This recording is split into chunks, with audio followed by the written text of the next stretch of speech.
Subscribe to the MZTV.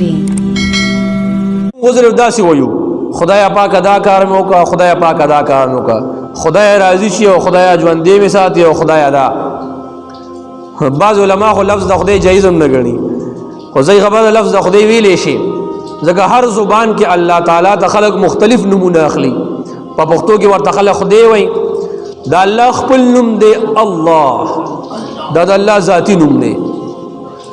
او نور د الله تعالی صفتی نمونه ډیر زیات دي بشمار دي نو دغه صفتی نمونه رحمان رحیم کریم غفار قهار رزاق مقسط مبدی ذل جلال والاکرام حی قیوم الله فرمای زما د پاره د خیسته نمونه دي پدی باندې ما را بلای دعا کوي بدی نمونه باندې کوي یا الله تدیر رحمانی د خپل رحمانیت په برکت سره د ما دا کار وکا یا الله ته راضی کی د خپل خزانو نه مال رزق راکا یا الله ته حفیظی په خپل حفاظت کې میرا والا یا الله ته علیمی تعالیم په هر شی باندې د خپل علم نه علم راکا یا الله ته حلیم صبر والای د خپل صبر نه صبر راکا نو دا سه قسمه دعا چو کی او ورپسې درود شریف وې نو دا دعا اړورت کیږي نه دا خامخا قبليږي خو چې یقین دی ورسره برابرۍ اوس د الله تعالی څومره نمونه دي نو دا څوکم نشي ویلې چې د الله څومره نمونه دي په تورات کې بعضی مفسرین کرام لیکلي دي روی انه تعالی انزل فی التوراۃ الفا من اسمائه وای دا روایت شوی دی چې په تورات کې الله تعالی خپل زر نمونه ذکر کړي دي 1000 نمونه او یو حدیث مبارک کې راځي حضرت ابو هريره رضی الله تعالی عنہ روایت ته فرمایي چې نبی صلی الله علیه وسلم فرمایي ان لله تعالی 99 اسما الا 100 الا واحده وای دا الله سل نمونه دي خو یو پکې نه دي مطلب 99 نمونه دي دا الله یو کم سل نمونه دي من احصاها دخل الجنه چا چې دا نمونه یاد کو د انسان با الله جنت ته داخلي او دا ډیر زیات آسان دي او په دې ټي باندې خلک دا ډرامي ګوري دا دی پیو ګوري کنه پروجو کې مداخه او عام ورځ کې مداخه دا خشته په اواز سره ذکر کیږي په موبایلونو کې مشته دي نو دا څنګه کار خو نه دی په دغه طرز سره یاد کی او امداسه دی یاد کی نبی صلی الله علیه وسلم فرمایي چا چې دا یاد کو دا سړی به جنت ته ځي آسان عمل له څومره غټ په اجر دی او یو بل روایت کی راځي وهو وتر يحب الوتر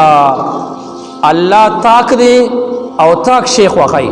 الله یو دی یو تاکی نو الله هم تاک شیخ وخی دی د وجنا د باز علماء لیکي زمونږ فقهاو لیکلي دي چې په دې سجده کې او په رکوع کې سبحان ربي العظیم او سبحان ربي الاعلى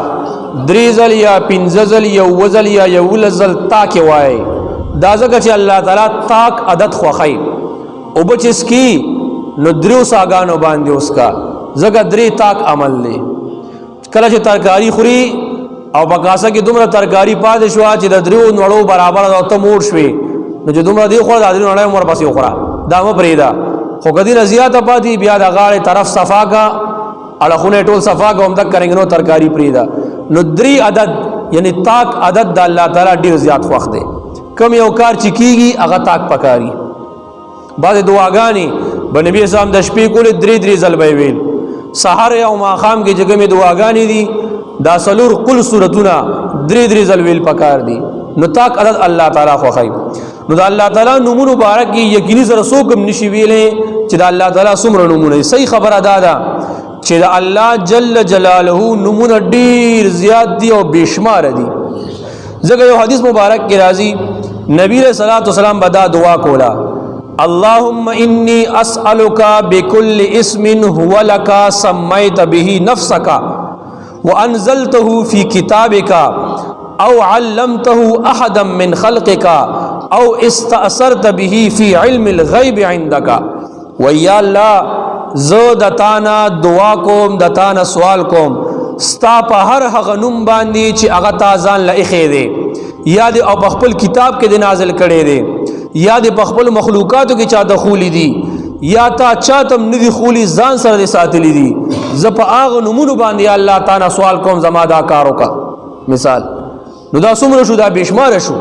چې څه الله په کتاب کې نازل کړي دي، څه الله تعالی ته پته چې څومره دي، څه په خپلو مخلوقاتو کې چاته خولی دي.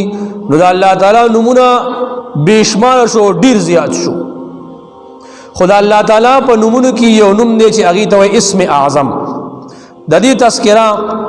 پرون لږه غونډه شوې وه چې بلعام بن باعوره ته دا اسم اعظم یاد و. دا اسم اعظم وایي څه ته د دې بیان انشاءالله نن کوو. خو دې کې یو خبره پاتې شوې وه. باید تاریخي کتابونو لیکلي دي چې د بلعام بن باعوره ته الله تعالی اختیار ورکړو چې 3 دعاګانې وکړه چې کومې دعاګانې کې دا به دې قبلېږي.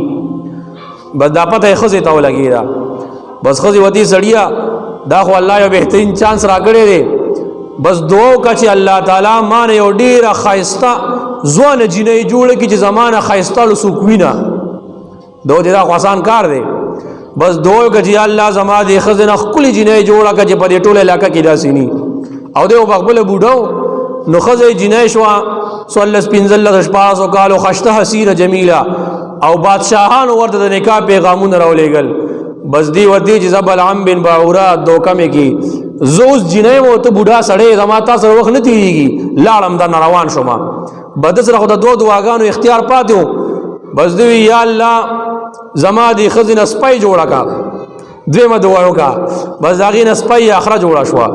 بس بچی راله او نور خلک راغه چې دا ته څه کې اوس په شرمونو شرمېږو. خلک وایي چې د مور نه څه جوړ شو. دعا وکړه چې الله تعالی دا خپل اصلي حالت ته راولي. د وی ظالمانو 2 دعاګانې خو مراله غر کې اخرنۍ دعا را سره پاتې ده. وایي بس وغواړه، بس اخرنۍ دعا وغوښته چې یا الله دا خپل اصلي حالت ته بیا راولي. بس اصلي حالت ته بیا راله او د بلعام بن باعوره 3 دعاګانو سره وخوړو. نو بهرحال اسم اعظم دته یاد و.